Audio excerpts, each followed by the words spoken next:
तुम जैसे हिंदू कुत्ते के लिए मौत का हुक्म जारी करती हूँ। ठीक कह रही हूँ पिताजी।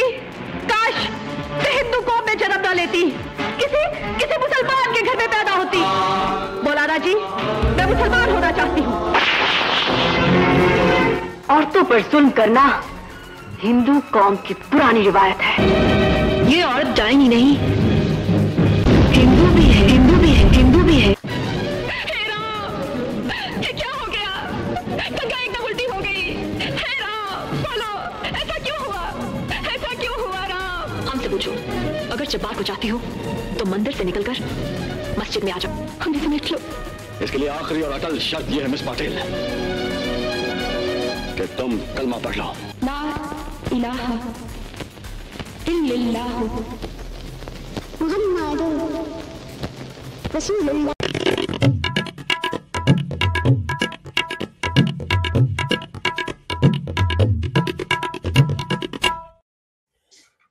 नमस्ते। आज की इस दीन की जबरदस्त दावत में आपका एक बार फिर से स्वागत है। और आज की दीन की दावत में हमेशा की तरह तुफैल चतुर्वेदी जी और नीरज अत्री जी। और आज दावत और सबको इस्तिंजा हो जाते हुए आज की दावत का मौजू पेश करेंगे तुफैल जी। ये एक बड़ा महत्वपूर्ण वीडियो है जिसमें पाकिस्तान के कुछ, शायद यूट्यूब का कुछ है या फिल्म का है, जिसके पार्ट से मुझे हैरत हुई है देखकर कि वो मजेदार ढंग से हिंदू लड़की की तरफ से कह रहे हैं, हिंदू लड़की कह रही काश मैं इस्लाम में पैदा होती, गालियां दे रहे हैं। हिंदुओं में औरतों के साथ नाइंसाफी करना, उनको बुरा समझना एक नॉर्मल बात है। एक जुमला ये है कि ये डायन होने के साथ साथ हिंदू भी है। ऐसी मजेदार बातें की जा रही हैं और इसका ख्याल भी नहीं कर रहे लोग कि दूसरे भी कुछ समझते होंगे, पढ़ते होंगे, जानते होंगे। मतलब आपका ही ये जुमला है कि दीन में दिमाग का कोई ताल्लुक नहीं है, ये जुमला आपका ही है जी। मजेदार चीजें, मैं कुछ यानी दीन में अकल का कोई इस्तेमाल करना जो है उसकी ममानियत है। जी जी जी। तो कुछ संजीदगी की तरफ, नॉर्मली दीन की दावत को हम तफरीहन एक हल्के फुल्के नोट पे लेते हैं, फिर भी कुछ बातें आज संजीदा करनी पड़ेंगी। ये कहना कि हिंदू औरतों के साथ नाइंसाफी करते हैं,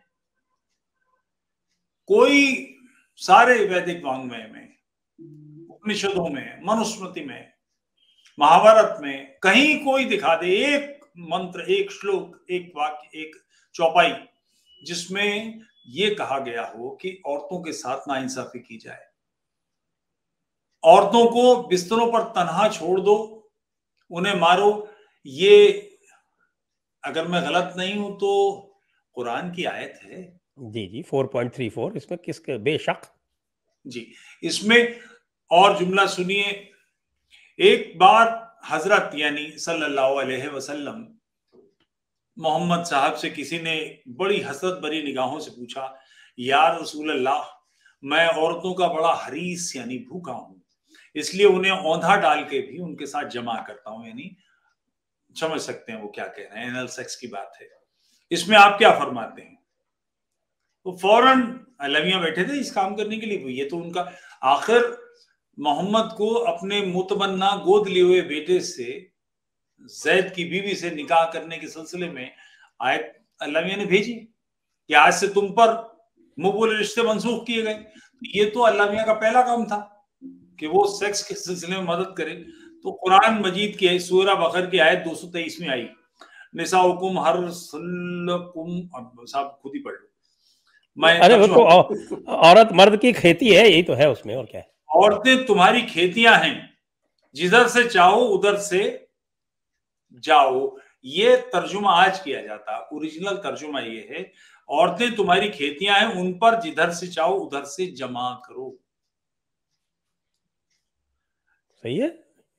और जुमला सुनिए। खेती में आप हल चाहे पूरब से चलाएं खेती में अपनी, चाहे पश्चिम से चलाएं, चाहे उत्तर से चलाएं, चाहे दक्षिण से चलाएं, और ये मोमबत्ती दोनों तरफ से जलाई दे रहा है, मेरे ख्याल से बहुत जल्दी जल जाएगी।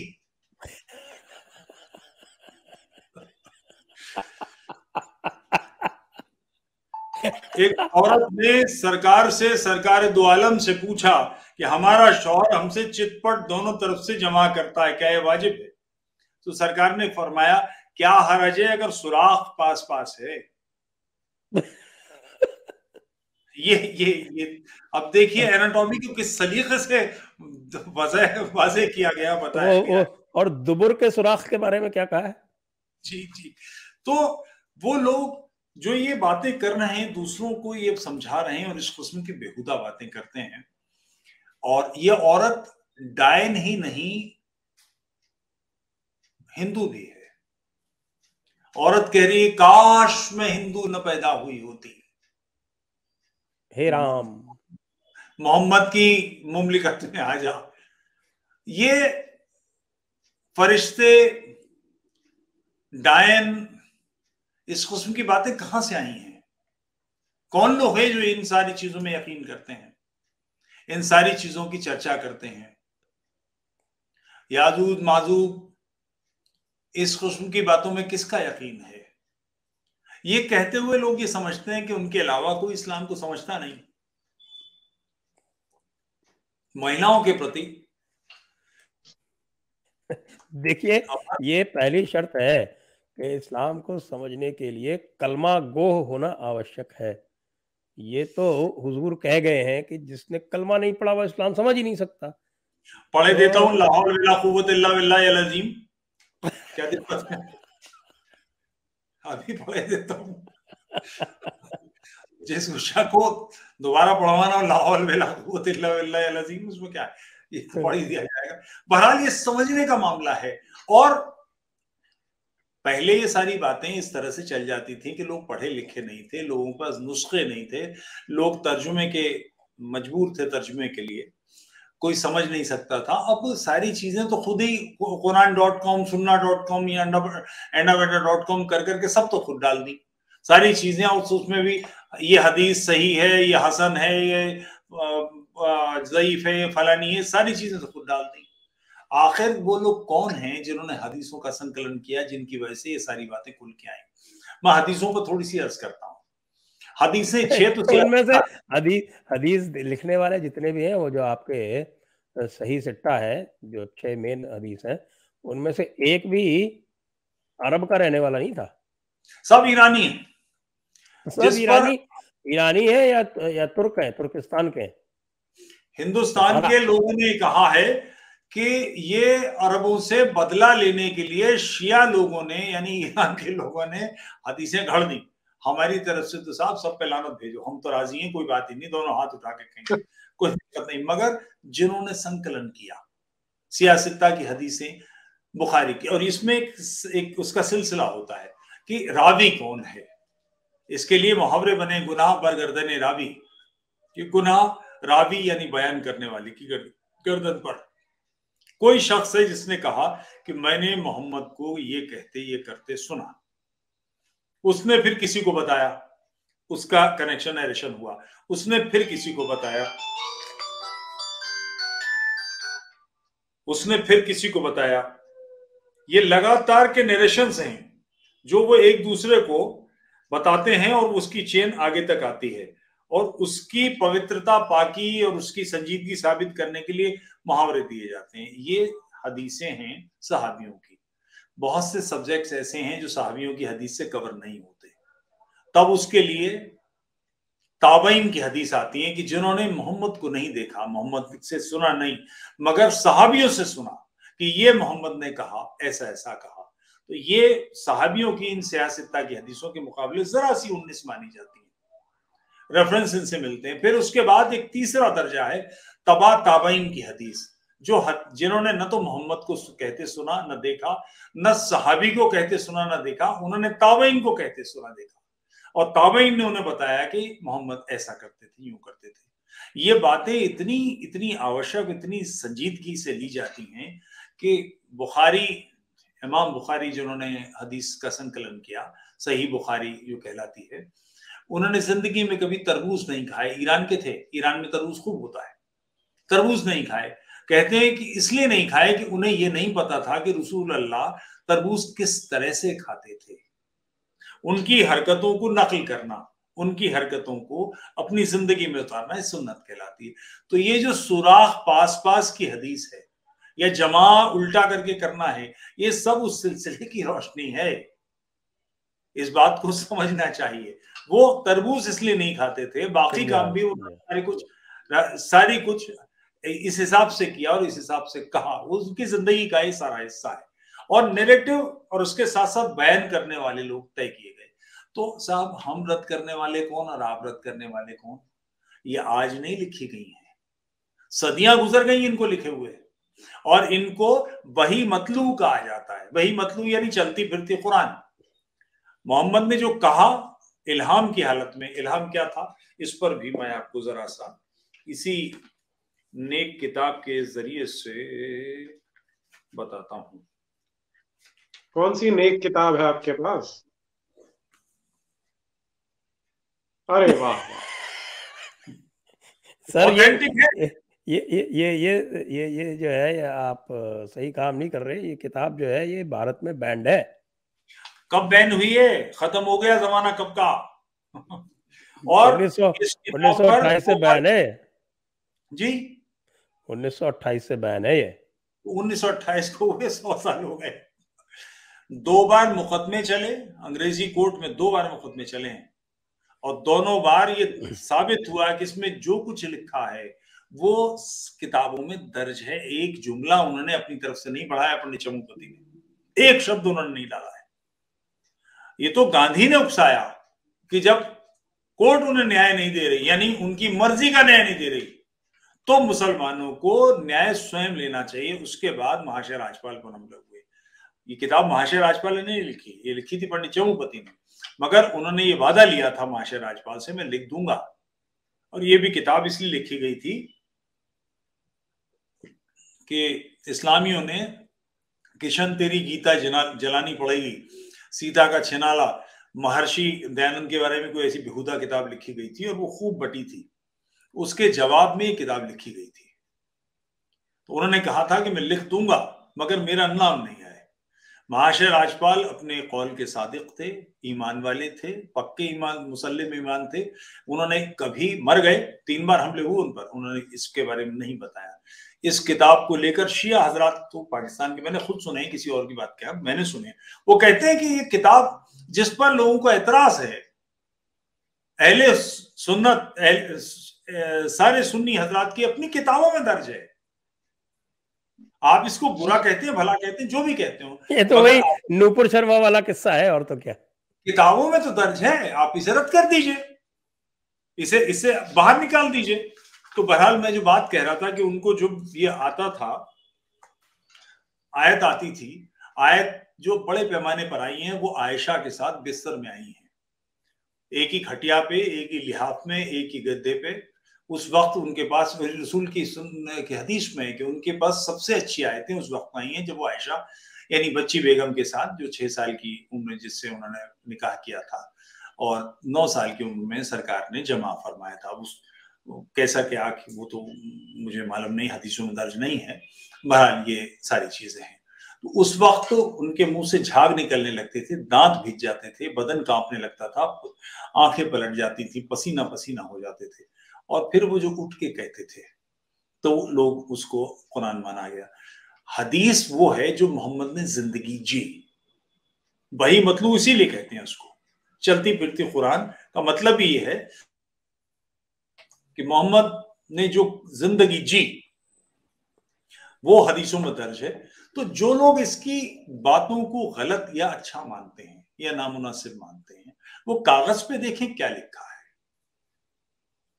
ऐसी बातें जिन किताबों में दर्ज हैं, उसके बाद कोई ये शख्स कहे कि हिंदू या औरत डायन ही नहीं, हिंदू भी है, यानी आप हिंदुओं को इतना घृणित, इतना पापी, इतना बुरा, इतना गंदा सब कुछ मान रहे हैं, और उसका आधार क्या है? आपकी खोपड़ी। कोई तार्किक कुछ कुछ कुछ तर्क तो होगा, कोई कसौटी तो होगी, कोई तुला तो होगी, कोई तराजू तो होगी जिसपे तोल के आप कहेंगे कि ये ऐसा है, ये ऐसा है। काश में हिंदू न पैदा होती। दुनिया भर में इस्लाम की देन क्या है, इस सवाल पर आज थोड़ा सा विचार कर लें। जी, तो अब हम आगे आगे चलते हैं। हम नीरज जी के पास जाते हैं। ये आपने वीडियो देखा होगा और इसमें एक गाना आता है जी जो काफी लोगों ने देखा हुआ है, काफी इसको प्रचलित भी कराया गया है कि ये तो सोचो मुसलमान हो तुम, काफिरों को न घर में बिठाओ, घर में बुलाया गया। हाँ, काफिरों को न घर में बिठाओ। फिर उसके आगे ये है कि छीन लेंगे ये ईमा तुम्हारा, कि ये तुम्हारे पास बैठने से ही तुम्हारा ईमान ये लोग छीन लेंगे। तो ये अभी जो तुफैल जी ने जो कहा उसकी रोशनी में एक बार फिर से इस्तिंजा करते हुए आपसे दरखास्त करूंगा कि जरा इस पर रोशनी डालें। जी, मैं वहीं से स्टार्ट करता हूँ जहां पर तुफैल जी खत्म कर रहे थे कि इस्लाम ने संसार को दिया क्या है। अगर हम इसकी बात करें तो एक बड़ा ना वो एक जोक चलता है आजकल कि अगर आप एक दही की कटोरी में देखते हैं और किसी इस्लामिक देश में देखते हैं तो दोनों में क्या डिफरेंस दिखाई देता है। उसका आंसर होता है कि दही के अंदर आपको एक कल्चर दिखाई दे जाएगा, इस्लामी देश में आपको कल्चर तो दिखाई नहीं। तो वही हालत है जी, तो वही हालत है कि जिन्होंने कुछ नहीं दिया, जिन्होंने वो स्टोन एज से भी पीछे ले जा रहे हैं जो संसार को, वो दूसरे का मजाक उड़ाने के लिए ऐसी बातें करते। और वो गाने पे आने से पहले जो तुफैल जी बात कर रहे थे ना, जो इसमें क्लिप में है कि ये औरत डायन ही नहीं हिंदू भी। अब इसमें 3 वर्ड्स आ रहे हैं, औरत, डायन और हिंदू। औरत शब्द तो 100% ये इस्लामियों की देन है, वो हम पहले भी बात कर चुके हैं और जनरली अपने देश के लोग नहीं जानते। अब सबसे बड़ी समस्या क्या हुई कि हमारे देश में ये प्रोपेगेंडा पिछले 75 साल में ऐसा चलाया गया कि हमें पूरी तरह बेवकूफ भी बना के रखा गया और ये ऐसा इंप्रेशन क्रिएट किया गया कि हमें सब कुछ पता है। तो ऐसे इडियट्स जिन्हें ये विश्वास हो कि उन्हें सब कुछ पता, वो सबसे डेंजरस होते हैं। और वही हमारी स्थिति हो गई थी। औरत शब्द का अर्थ जो जननांग होते हैं वो और उनके आसपास का एरिया, उसे औरत कहा जाता है। और एक बार मुझे ध्यान है कि एक योनि भाग जिसको बड़ा कहते हैं संगठन है हमारे देश का, उसकी एक बैठक थी जिसमें मैं गया था। हाँ, योनि भाग कहते हैं जिसे। तो उस बैठक में 200 लोग थे, जिनमें से 199 सनातन धर्म के थे और एक मुसलमान था। मुझे नहीं पता था कि वहां पर मुसलमान बैठे। तो बात चल रही थी नैरेटिव की। तो मैंने वहां पे कहा कि ये जो औरत शब्द है इसका उपयोग हमें बंद करना चाहिए क्योंकि इसका बड़ा घृणित सा अर्थ होता है। अब उस एक मुसलमान ने मुझे तुरंत रोक दिया कि आप ये कैसे कह सकते, नहीं नहीं ऐसा बिल्कुल नहीं है। तो मैंने क्योंकि साथ में रेफरेंसेस रखे हुए थे तो मुझे वहां दिखाने पड़े। मैं इसलिए शेयर कर रहा हूँ कि उस समय हम जहां बैठे थे वहां पर वो लोग थे जो लेखक थे, जिन्हें हम बोलते हैं कि इंटेलेक्चुअल कह सकते हैं। उन्हें इस शब्द का अर्थ नहीं पता कि जब हम किसी महिला के लिए औरत शब्द बोलते हैं तो हम क्या बोल रहे हैं उसे, कि वो केवल उसके योनि से, उसी से डिफाइन होती है। दूसरा शब्द आता है डायन का। अब ये डायन का जो पूरे का पूरा कॉन्सेप्ट है वो क्रिश्चियनिटी से, अब इस्लाम क्योंकि सारी उधार की दुकान है तो क्रिश्चियनिटी से इन्होंने डायन शब्द भी ले रखा है कि इस तरह की महिलाएं। हाँ, इसमें कमाल की बात क्या है कि आज अगर हम अपने देश को देखें तो हमारे देश की रसोई बहुत समृद्ध मानी जाती है कि मैक्सिमम जो बीमारियां होती है रोजमर्रा की, वो हमारी जो माएँ हैं, बहनें हैं, वो रसोई में इतना सामान होता है, इतने मसाले होते हैं कि उन्हीं से ठीक कर लेती। और यही स्थिति लगभग पूरे संसार की थी। बहुत समृद्ध रसोई होती थी।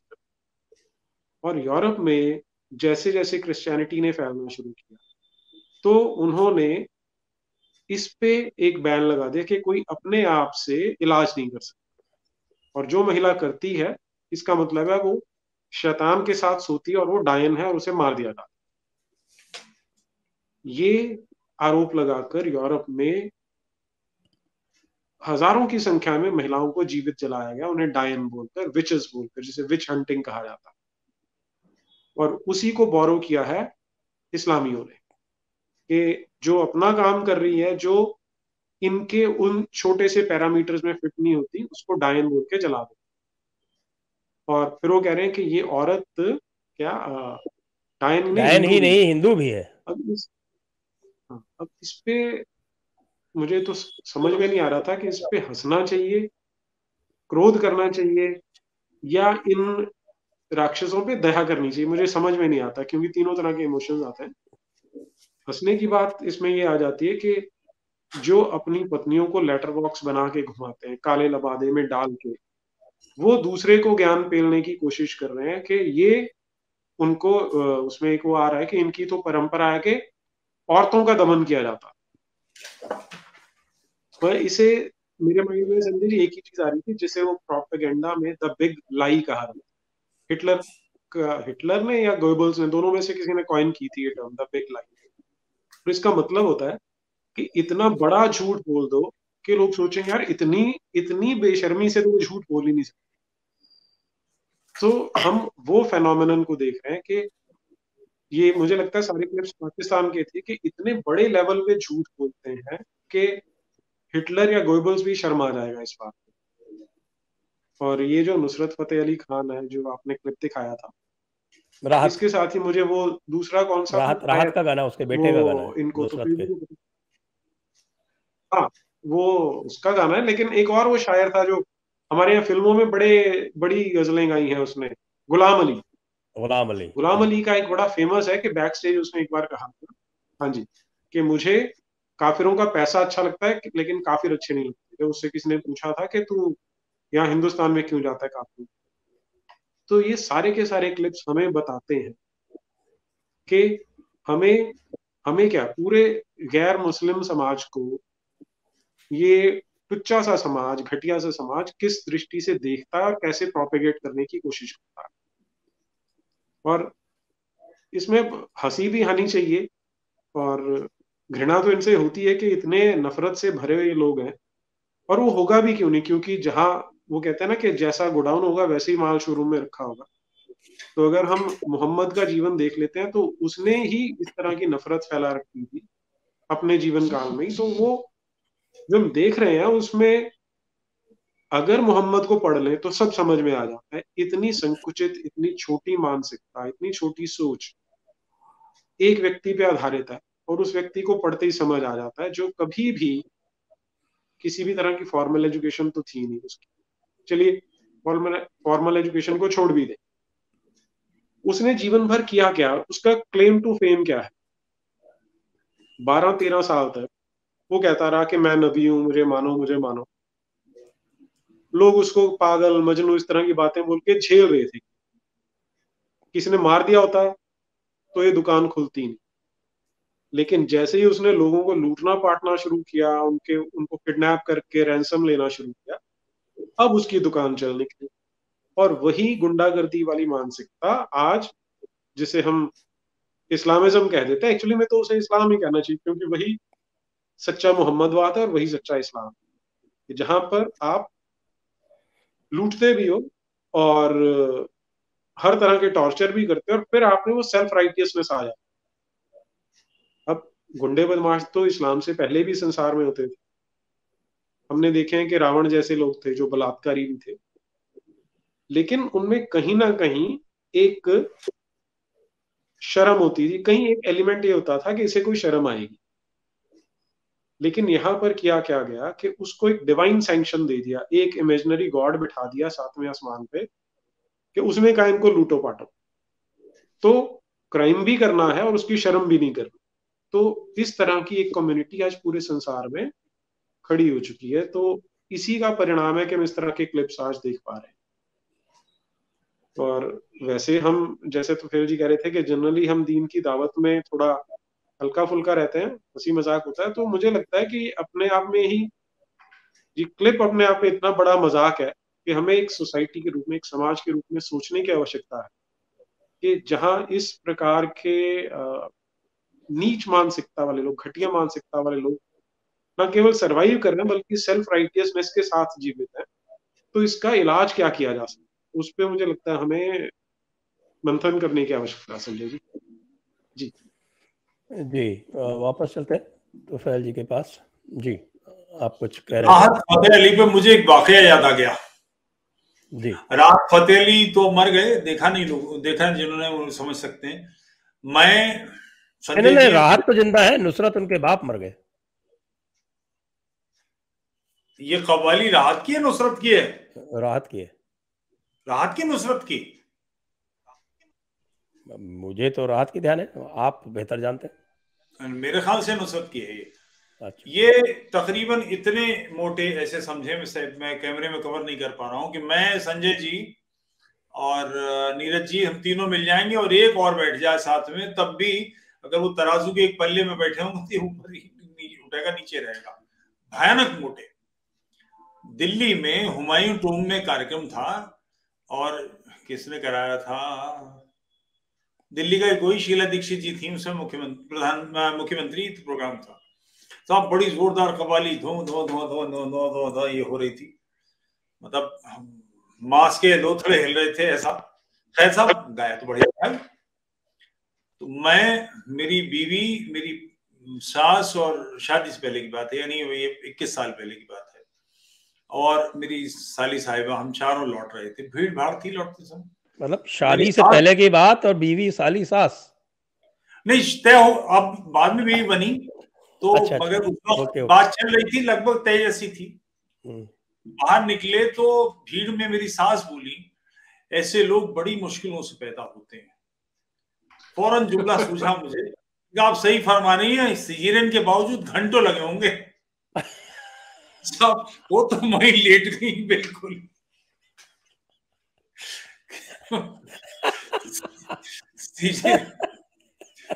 तो एक ऐसा आदमी जो बिल्कुल, मतलब क्या सोच लो कि मुसलमान हो तुम, काफिरों को ना घर में बुलाओ या बिठाओ, जो भी बात कह रहा है इसका मतलब नहीं जानता।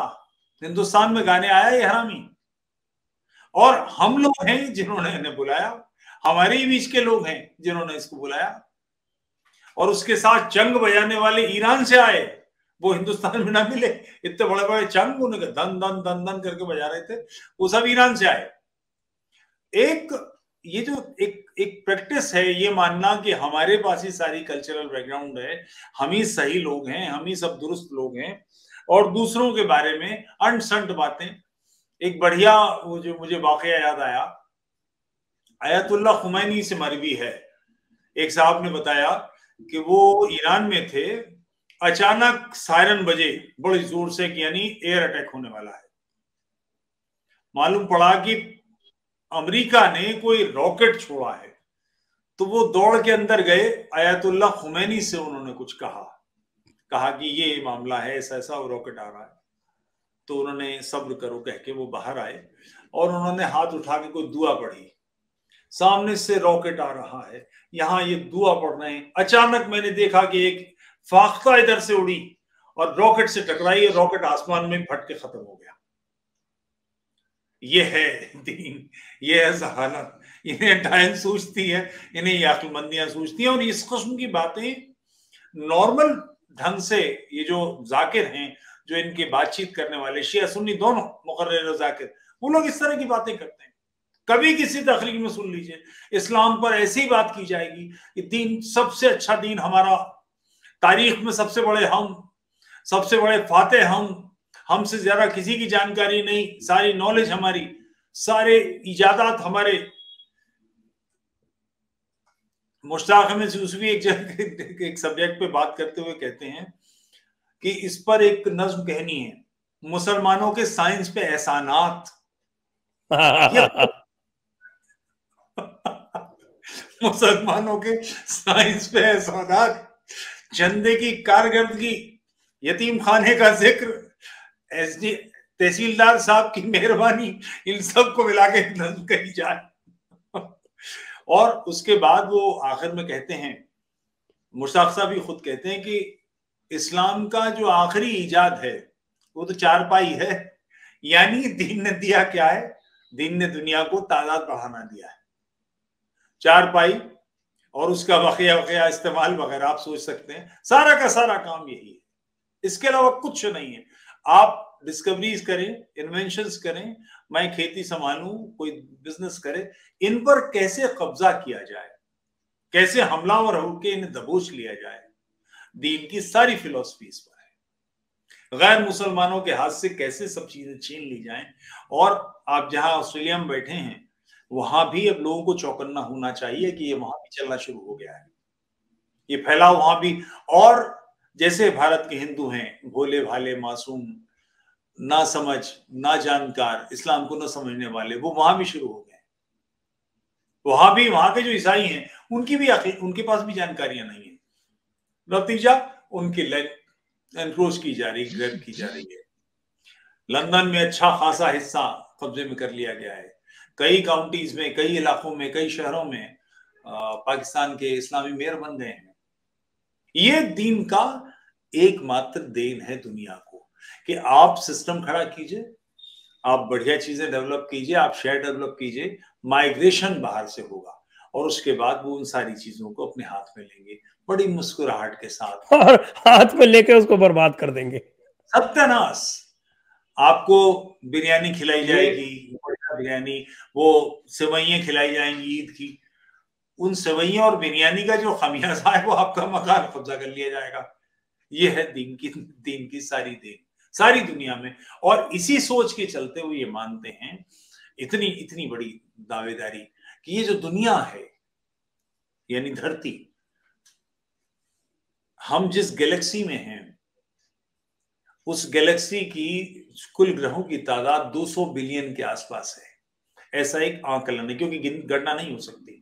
और ऐसी 200 बिलियन से ज्यादा गैलेक्सीज हैं, इतना बड़ा जिसका कोई था नहीं है, जिसको ब्रह्मांड को समझा ही नहीं जा सकता, मनुष्य की क्षमताओं से परे है, क्योंकि ये विस्तार कर रहा है, बढ़ रहा है, एक जगह स्थिर नहीं है। तो हम किसी भी स्पीड से इसकी तरफ बढ़ेंगे, किसी की जगह जाएंगे, तो ये अपनी जगह से भाग रही है। उतने बड़े ब्रह्मांड को अल्लाह मियां ने इसलिए बनाया कि धरती बनानी थी और धरती पर मोहम्मद को पैदा करना था। ये धरती और मोहम्मद इसकी मिल्कियत है, यहाँ जो कुछ भी है वो मुसलमानों और मोहम्मद की मिल्कियत है, मोहम्मद की उम्मत की मिल्कियत है। जो बाकी लोग हैं वो गासिब हैं, वो चोर हैं, उन्होंने माल छीना है, फिसाद फिल अर्ज कर रहे हैं, इस मट्टी के साथ नाइंसाफी बेवफाई कर रहे हैं। वफा क्या है? इन सब का कत्ल। इंसाफ क्या है? इन सबको मार देना। किसी मुसलमान के मुंह से अगर ये सुनते हैं कि वो शख्स जालिम है, मतलब है कि वो इस्लाम को नहीं मानता, ये जुल्म है। ये तो है, जुल्म की परिभाषा 2.254 कि मुशरिक जो काफिर है वही जालिम है।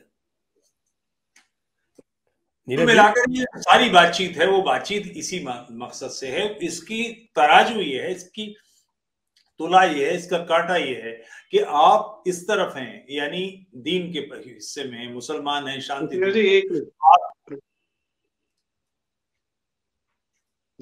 जी। इसमें मैं एक चीज जो जोड़ना चाह रहा हूँ कि ये जो अल्लाह नाम का गॉड इसने क्यों बनाई है, उसका एक बड़ा स्पष्ट उदाहरण मिलता है। जब इनका उड़ता हुआ घोड़ा गया था तो उस समय क्या बताया था उसे कि 50 बार सारे मुसलमान नमाज करें। तो इस तरह का एक गॉड है जिसने ये billions and billions of Galaxy बनाई है, जिसमें इतने सारे प्लैनेट्स हैं, उनमें सिर्फ एक टुच्चे से प्लैनेट पे ह्यूमन बीइंग्स रहते हैं। उसको क्रिएट करने वाला जो गॉड है वो इतनी छोटे लेवल की मानसिकता है कि क्यों बनाया उसने इंसान कि वो दिन में 50 बार नमाज करेंगे, जिसमें वो अल्हम्दुलिल्लाह करेंगे, उसकी प्रेज करेंगे। तो सबसे बड़ा नार्सिसिस्ट भी अगर होगा ना, वो शर्मा जाएगा इस सुन के। 24 घंटे में 50 बार नमाज करना, तो फिर जी एक बार नमाज करने में कितना टाइम लगता है? सलात करने में, बेयर मिनिमम। इसमें कई चीजें हैं। अगर आप सजदे के लिए झुके और आपकी गैस पास हो गई तो आपकी बाकी नष्ट हो जाएगी। घर जाइए, हाथ पैर धोइए, तयम्मुम कीजिए, पिछवाड़ा अगवाड़ा धोइए, फिर आइए, फिर नमाज शुरू कीजिए। तो ये 10 मिनट से लेके 1 घंटा कुछ भी हो सकता है कि मस्जिद से आपका घर कितनी दूर है, ये इस पर डिपेंड करेगा। अच्छा, तो फिर ये बताइए कि जब अब्दुल नमाज कर रहा था, वो झुका, पिछवाड़ा उठाया, गैस निकल गई, तो बेचारा गया, तयम्मुम किया, सब कुछ किया, वापस आया। अब जैसे ही नमाज उसने 45 मिनट लगाए और उसके बाद जैसे ही वो समाप्त होने लगी थी तो सामने से एक महिला निकल के चली जाती है। अब क्या होगा? फिर नमाज टूट जाएगी, फिर कुफ्र हो गया। औरत, कुत्ता और सुअर, इन 3 के सामने से रुकिए। अच्छा, आपने टोक दिया। मैं यही पूछने वाला था कि अब वो फिर जाएगा, फिर नहा के फिर आएगा, अब उसके सामने से सुअर निकल गया तो क्या होगा? तो ये तो हम एक नमाज की बात करते हैं, और ऐसी नमाज उसको 24 घंटे। अब मैं एक सवाल पूछना चाहता हूँ साहब, आप दोनों लोगों से, दोनों महान शख्सियतों से, कि ये जो सामने और पिछवाड़े वाली बात है, तो अब आप ये बताएं कि उसकी जो लिमिट है वो क्या है? क्योंकि धरती तो गोल है। अब ये अलग बात है कि वो नहीं मानते, लेकिन धरती तो गोल है, तो हर वक्त कहीं ना कहीं कोई सुअर चलता रहता है। और ऐसी कोई भी मेरे ख्याल से कोई मस्जिद नहीं होगी जिसके सामने कहीं ना कहीं सुअर पड़ता हो दुनिया में। लाहौल विला कुव्वत, ये ऐसा आउट ऑफ सिलेबस क्वेश्चन पूछ के आप हमें मुसीबत में मत डालें। नहीं, सुअर सामने से क्यों निकलेगा? मुल्ला तो वहां बैठा ही है। सुअर को छोड़ दीजिए, तो औरतें तो हर वक्त मिल जाएगी। जैसे मस्जिद की दीवार है, उसके बाहर से औरत निकल गई तो क्या होगा? ये एक ऐसे सवाल हैं जो मेरे ख्याल से साहिल से, सचवाला से पूछे जाने चाहिए, वो बेहतर नहीं, ये वैसे इसमें एक बुनियादी गलती कर दी संजय जी ने। ये आजकल के जो काफिर जो साइंसदान है उनकी बातों में यकीन कर रहे हैं कि धरती गोल है। ये सबसे बड़ी तो इनकी यही भूल है। धरती चपटी है श्रीमान जी, आपको सबसे पहले तो ये समझ लेना चाहिए। और हजरत तो यही कहते जो हाँ, और जो काबा है, काबा मुकद्दस जो है, वो धरती के बिल्कुल सेंटर में बना हुआ है, ये समझ लीजिए आप। जी तो फिर जी कुछ कहना चाहते? एक वाकया मैं आपसे अर्ज कर दूं, कल साहिल ने मुझे बताया, मेरी जानकारी में नहीं था। कल मैंने उसका इंटरव्यू लिया, खासा मजेदार इंटरव्यू था। तो उसने बरेलवी सोच, जिन आला हजरत ने 3 जिल्द की किताब लिखी है कि धरती चपटी है, साकिन है और सूरज इसके चक्कर लगा रहा है वगैरह वगैरह, उनका ये फरमाना है। मैंने उनसे पूछा कि आप जो अहले हदीस थे उनमें और शियों में और सुन्नियों में और देवबंदियों बरेलवियों में फर्क क्या है? तो उन्होंने बरेलवियों से फर्क बताया कि बरेलवी ये मानते हैं, जैसे देवबंदी मानते हैं कि मोहम्मद की डेथ हो गई, इंतकाल फरमा गए सरकार। बरेलवी ये मानते हैं कि उनका इंतकाल नहीं हुआ, उन्होंने पर्दा फरमाया और वो कब्र में मुबाशरत भी करते हैं, यानी अपनी बीवियों के साथ सेक्स भी करते हैं। तो मैंने कहा सेक्स करने के लिए कब्र कोई ज्यादा ठंडी जगह नहीं है, मुनासिब नहीं जगह ढूंढी। ये जो लोग हैं जिन्होंने 3 जिल्दों में किताब लिखी, उन्होंने इतनी खूबसूरत बातें भी कही है। तो मैंने उनसे पूछा, उसने कहा साहब सब दर्ज है कागज पे, मैं रेफरेंस की जरूरत नहीं, तुम्हारा काम ऐसे ही प्रमाण मानूंगा मैं। मगर ये है कि सरकार पर्दा फरमाया है, सरकार आज भी मुबाशरत फरमाते हैं। इसका नतीजा क्या कि रसूलुल्लाह अल्लाह के महबूब थे, उनको अबदी उम्र मिली, कभी खत्म न होने वाली उम्र मिली। तो ये जो मुबाशरत जिन लोगों के साथ कर रहे हैं, उनकी 13 बीवियां और उनकी वो जो लौंडियां थी, उन सबको भी अबदी उम्र मिल गई, वो भी सब कब्र में बैठी हुई हैं। ऐसी बातें छोड़ने वाला इसीलिए तो है वो बेचारी, ये नहीं सोचता कि लोग थोड़ा लॉजिकल ब्रेन तो होगा। ईमान के लिए ठीक है कि इस्लाम, आप फिर वही चक्कर में फंस गए। दीन में अकल की ममानियत है, साफ लिखा हुआ है। हम तो बेदीन हैं, लादीन हैं, खरे मुल्हिद हैं, बड़े पक्के मुशरिक हैं, तो हमें तो हक है और हम सवाल पूछेंगे, दीन की दावत के बारे में बात करेंगे। आप दीन की दावत देंगे, और मेरे साथ हुआ है। मैं पाकिस्तान मुशाहिरे में था, एक साला सड़ियल मुल्ला मेरे पास आया, बोले अगली बार आपसे मिलूंगा तो इंशाल्लाह आप ईमान की उसमें छागल यानी क्या लिए होंगे, पियेंगे जन क्या करेंगे। मैंने कहा क्यों, बियर नहीं मिलती है हमें? बिल भी आ गया। ईमान की चादर, अबे बियर पियेंगे। ईमान की चाशनी पिएगे आप। तो बिल आ गया वो। मगर ऐसी बातें करने के लिए विदेशी से, बाहर से आए मेहमान से बात करके इतनी बेहुदा दावत देने की मजाल उसकी होती है। ये बात भी मेरे ख्याल से कोई 18-19 साल पुरानी है। ये उसके जहन में आता है वो ये काम कर सके। और इन बातों को करते हुए कोई लॉजिक, कोई सिर पैर नहीं। हिंदू अपनी औरतों पर जुल्म करते हैं, इसका आधार क्या है?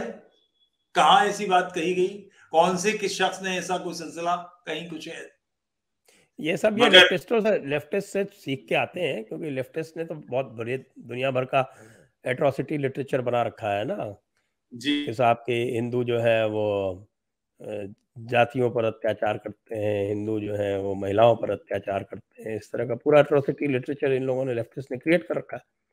और जो ये दूसरी बात है नीरज जी, आपसे ये चर्चा करनी आवश्यक है कि ये जो कहते हैं कि साहब कि ये महिलाओं के प्रति या हिंदुओं के प्रति जो ये सारी धारणाएं हैं, तो भाई ये तो जो बेसिक थियोलॉजी है वो यही तो है ना कि जो अल्लाह की आयतों को नहीं मानेगा वो अल्लाह का दुश्मन है, वो अल्लाह से दुश्मनी करता है। तो अल्लाह का दुश्मन जो है वो दीन का दुश्मन है, वो मोमिन का दुश्मन है। तो दुश्मन के साथ जो सलूक होना चाहिए वो लिखा हुआ है 5.33 में इसी तरह से, क्योंकि फिर वो फसादी है। अगर वो अल्लाह से दुश्मनी कर रहा है तो वो फसादी है। फसादी करने वाले का जो तरीका है वो 5.33 में लिखा हुआ है। ये भी लिखा हुआ है कि दुश्मन है, साफ साफ 5.82 में लिखा ही हुआ है।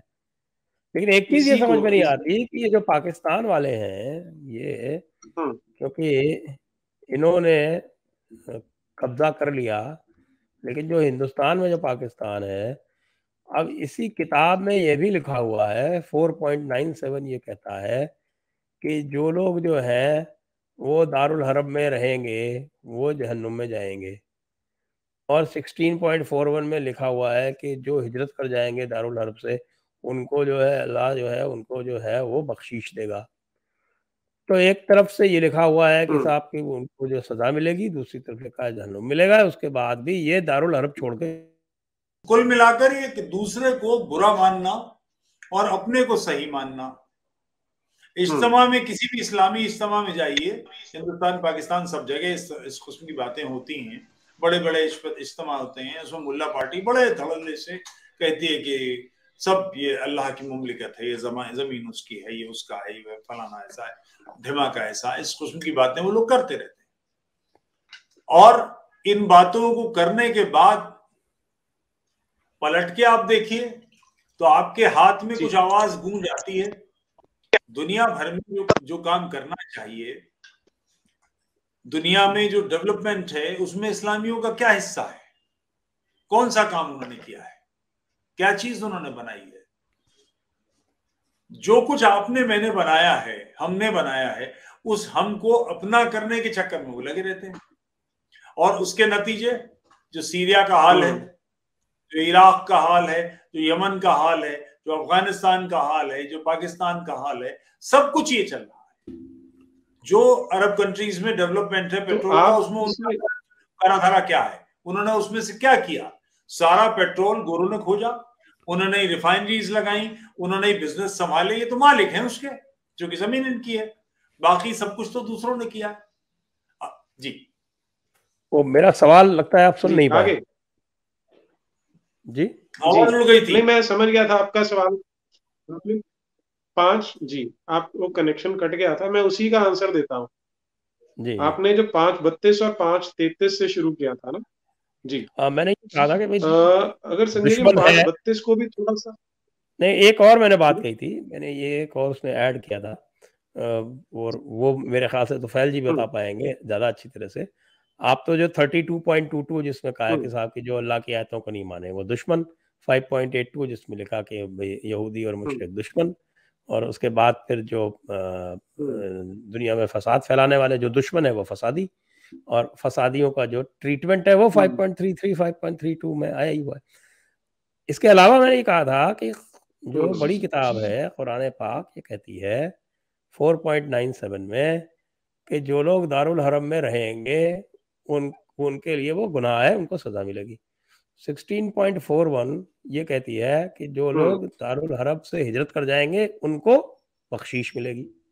तो ये दारुल हरम में क्यों पड़े हुए जी? ठीक बात है, बिल्कुल लॉजिकल क्वेश्चन है, लेकिन वहीं से चलते हैं 5:32 5:33 से ही। पहली चीज तो इसको पॉइंट वाइज आंसर देने से पहले तो समझिए कि जब हम बात करते हैं सिविलाइजेशन की, वो जिसे हम क्लैश ऑफ सिविलाइजेशन बोलते हैं, तो मोटा मोटा जो सिविलाइजेशन का आइडिया है वो ये है कि जो कमजोर है उसे जो तगड़ा है वो दबा ना पाए, इसके लिए सिविलाइजेशन बनाई। कि किसी ने मेहनत से कोई काम किया, कुछ बनाया, वो प्रॉपर्टी हो सकती है, मूवेबल है, इमूवेबल है, तो उसे बचा के रखने का एक सिस्टम है जिसे सिविलाइजेशन कहते हैं। अब बचाना किससे है? चोरों से, डकैतों से, बलात्कारियों से बचाना। तो मोहम्मद ने इसको बिल्कुल ट्विस्ट करके उल्टा करके पेश कर दिया कि अब we are going to be a band of robbers, हम लूटेंगे, किडनैप करेंगे, मारेंगे, हत्याएं करेंगे, बलात्कार करेंगे, रैंसम मांगेंगे, यानी सारे जो गैंगस्टर एक्टिविटीज होते हैं वो सारी की सारी वो करेंगे। और उसमें सारी की सारी डिवाइन सैंक्शन आ गई, क्योंकि एक कोई इमेजिनरी गॉड है साथ में आसमान पे वो बैठा है। तो बेस बिल्कुल अगर क्रक्स में देखें तो ये इस्लाम क्रक्स है उसका, कि एंटी सिविलाइजेशन एक सोसाइटी बना ली। सोसाइटी भी शायद गलत शब्द है, गैंग बना ली। अब 5:32 क्या बोलता है कि जो अल्लाह से और रसूल से लड़ेगा। अब ना तो अल्लाह जीवित है ना रसूल जीवित है, तो लड़ना किससे है? तो जाहिर सी बात है कि जो वो गैंग बना हुआ है, जो सेल्फ परपेचुएटिंग मशीन बनी हुई है, उसके साथ आप लड़ रहे हो। जो उससे लड़ेगा उसके लिए क्या करना है कि अगर वो फसाद करेगा, क्योंकि वहां पे एग्जेम्पशन छोड़, जो ये मिस कर जाते हैं, एग्जेम्पशन ये थी कि जो फसाद करेगा तो उसके लिए सजा है कि उसको मार दो, उसके हाथ पैर उल्टे करके काट। जो आप फसाद की बात करते हैं, फसाद का एक्चुअल मीनिंग क्या है?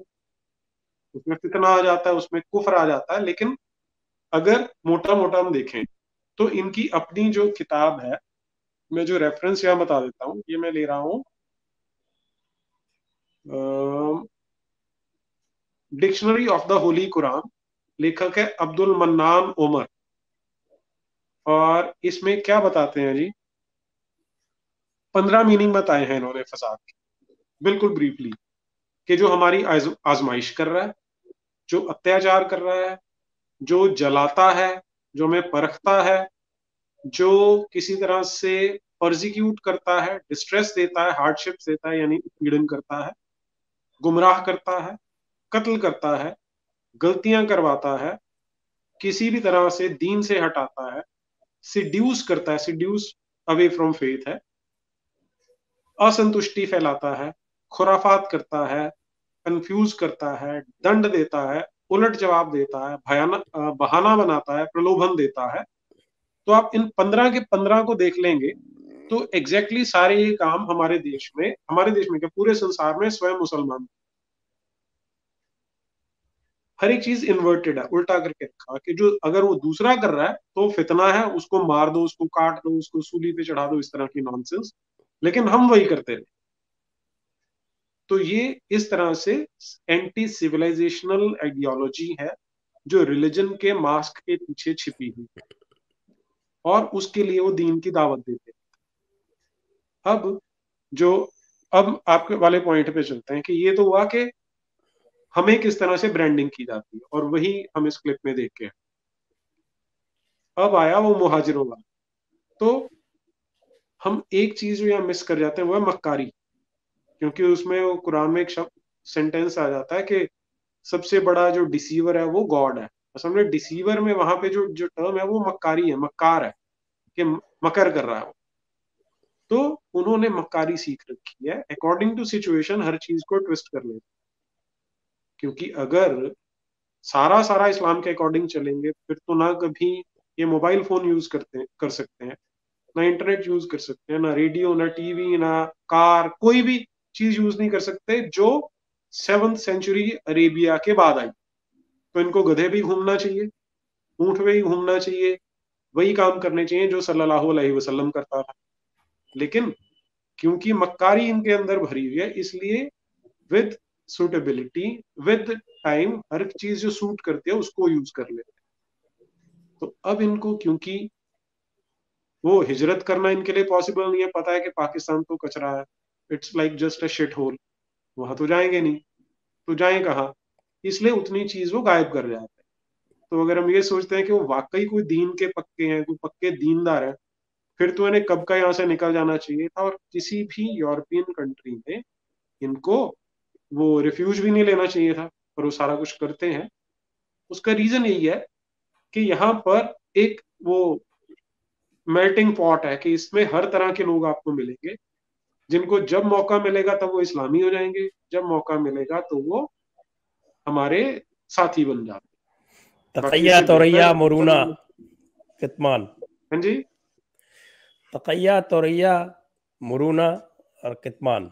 हाँ हाँ, बिल्कुल ठीक जी। तो फिर जी कहने लगे, बिल्कुल ठीक बात है। ये सीरिया से लोग निकले, इराक से लोग निकले।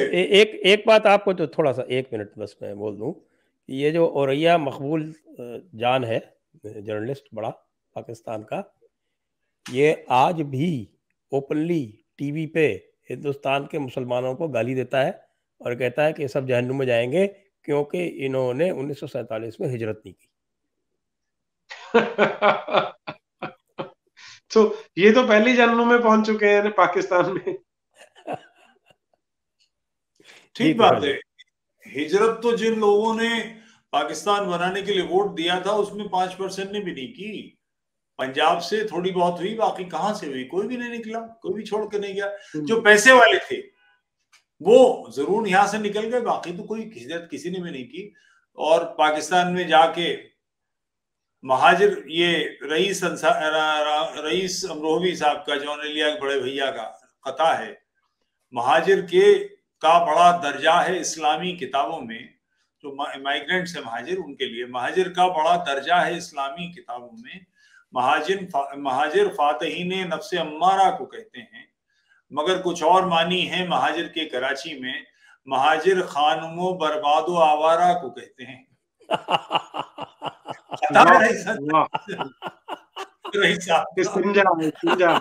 इस्तिंजा बड़ा वाला इस्तिंजा, डेला शरीफ, ये बड़ा वाला डेला शरीफ। बिल्कुल। और इसका कारण है कि जैसा किया, जैसा बोया वैसा काटा। शियों की बुरी तरह से ठुकाई हुई।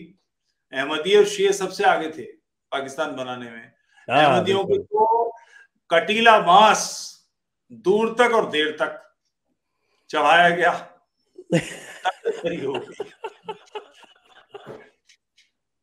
आप किसी बांस को जड़ की तरफ से देखें तो आप समझ पाएंगे वो कटीला और गांठदार बांस क्या होता है, और फिर दूर तक और देर तक आनंद उनके साथ लावतात किया गया। जो जफरुल्लाह थे उनके पहले, और इस किस्म के सारे लोग, सबकी ऐसी तैसी सब भाग भाग गए वहां से, क्योंकि आपने एक अन्याय किया था, एक पाप किया था और ईश्वर ने दंड दिया। ये अल्लाह मियां तो है नहीं कि अंड बंडवादों को कोई जुल्म कहेगा। जो वाकई दुष्टता थी उसका परिणाम मिला। शियों के साथ भी ये हुआ, लगातार उनकी मस्जिदों में दाएं दाएं दाएं दाएं, अफगानिस्तान में इधर उधर सारे में हो रहा है। बहरहाल मैं कह ही रहा था कि जो माइग्रेशन हुआ, सीरिया से उठे, इराक से उठे, यमन से उठे, कहां गए? Italy, France, Germany, Britain. क्यों? सऊदी अरब बगल में है, जहां हर स्थिति में, हर मौसम में 10 लाख एसी टेंट हर वक्त मौजूद है। हज का तो 1 महीना होता है, बाकी समय तो वहां पर उम्रा चलता है। तो अरब में तो लगातार आने वालों की भीड़ रहती है। 10 लाख टेंट थे, एक आदमी में नहीं गया। क्यों? वजह यह है कि ये पैर फैलाएंगे तो इस इंटेंशन से फैलाएंगे कि अपनी चारपाई से दूसरे की चारपाई पर टांग पहुंच जाए। इसी चक्कर में लगे रहते हैं लगातार। और खराब बात यह है कि जिसकी चारपाई पर ये कब्जा कर रहे हैं वो समझता है कि कितने खूबसूरत पैर मेरे बाहर आए हैं, मैं इसका क्या इस्तेमाल करूंगा, पैर और आगे आ जाएंगे, इस चक्कर में लगे रहते हैं। जर्मनी दुर्गत होने को तैयार है, फ्रांस की ऐसी तैसी हो चुकी है, ब्रिटेन की ऐसी तैसी हो चुकी है, अमेरिका में भी यही हाल है, मगर लोग समझना नहीं चाहते। ऑस्ट्रेलिया में भी यही हाल है, लोग समझना नहीं चाहते। इवन क्रिश्चियनिटी इस पर कुछ नहीं बोल रही है, बहुत कुछ नहीं बोल रहा है, और कारण उसका यह है कि इन्हीं की तो औलाद है। माँ उसकी अच्छी हराम की औलाद हो या हलाल की औलाद हो, वो कहे क्या, करा तो धरा इन्हीं का है, सारी किताबें इनकी, इन्हीं के दूसरे नोट्स इनके आए। जो पहले ये क्या कहते हैं उसको, क्रिश्चियन जो कहते हैं ना, एक लफ्ज इस्तेमाल करते हैं मुशरिकों के लिए, पैगन्स, वो जो बातें करते थे और जैसा उन्होंने पैगन्स के साथ किया वही काम अभी कर रहे हैं। जो सिक्का उन्होंने ईसाइयों ने चला था वही सिक्का लौट के उनके पास आ गया। पहले पैगन को मार रहे थे, अब ईसाई पैगन बना दिए गए, मुशरिक बना दिए गए, उन्हें मारा जा रहा है कि इन्होंने ईश्वर के अल्लाह की औलाद बना दिया ईसा को। नतीजा इन सारे चिंतन धाराओं का जो सारी दुनिया को एक शक्ल ढालना चाहती है। जो पढ़े लिखे लोग हैं वो समझ सकते हैं, जिन्होंने स्कूल का मुंह देखा वो समझ सकते हैं, बल्कि जिन्होंने फैमिली बनाई है वो समझ सकते हैं। घर में 3 बच्चे होते हैं या 2 बच्चे होते हैं, उन दोनों से एक जैसा काम कराना नामुमकिन होता है। क्लास के 40 बच्चों को एक दिशा में चलाना आफत का काम है। तो सारी दुनिया को कैसे चलाया जा सकता है? मगर ये मानसिक रूप से ही मानते हैं कि जो हम चल रहे हैं वो ही सही रास्ता है, बाकी सब कुफ्र है, बाकी सब शिर्क है, और इन सब को खत्म करना और कत्ल करना। और उसके बाद वो लड़की जिसको वो कह रही है काश मैं मुसलमान पैदा होती, वो कह रही है ला इलाहा ला हौल वला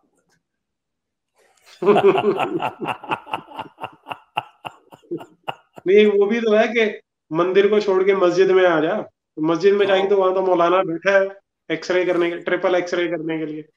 बढ़िया काम, दोनों रास्ते, कैंडल दोनों तरफ से जलेगी।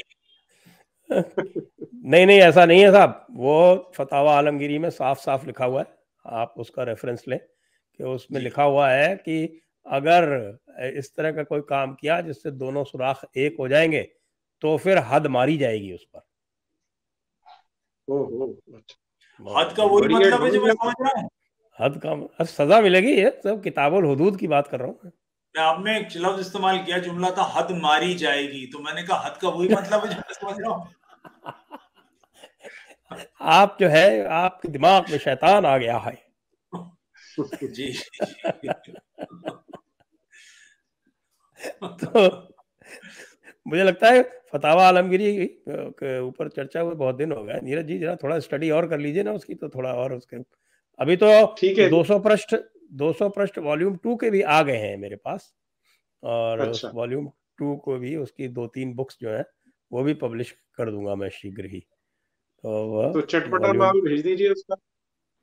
हाँ, जो मेरे पास आया वो भेज देता हूँ, आप देखिए उसको। ठीक है। और बाकी किताबुल हुदूद को एक बार जो है वो अलग से उसको डिस्कस करना बहुत आवश्यक है। मुझे लगता है किताबुल हुदूद जो है उसको पढ़े आप कि कैसी कैसी परिस्थितियों में क्या क्या सजाएं दी जा सकती हैं, और वो बहुत ही विस्तार से और बहुत ही मुझे लगता है काफी रुचिकर है। और विशेषकर से जो सेक्सुअल ऑफेंसेस हैं उसके बारे में तो बिल्कुल मुझे लगता है कि ये भी एक इन्वेंशन है चारपाई के अतिरिक्त। तो वो चारपाई से जुड़ी हुई इन्वेंशन ही है वो भी। वो 4 पायों से जुड़ी हुई है।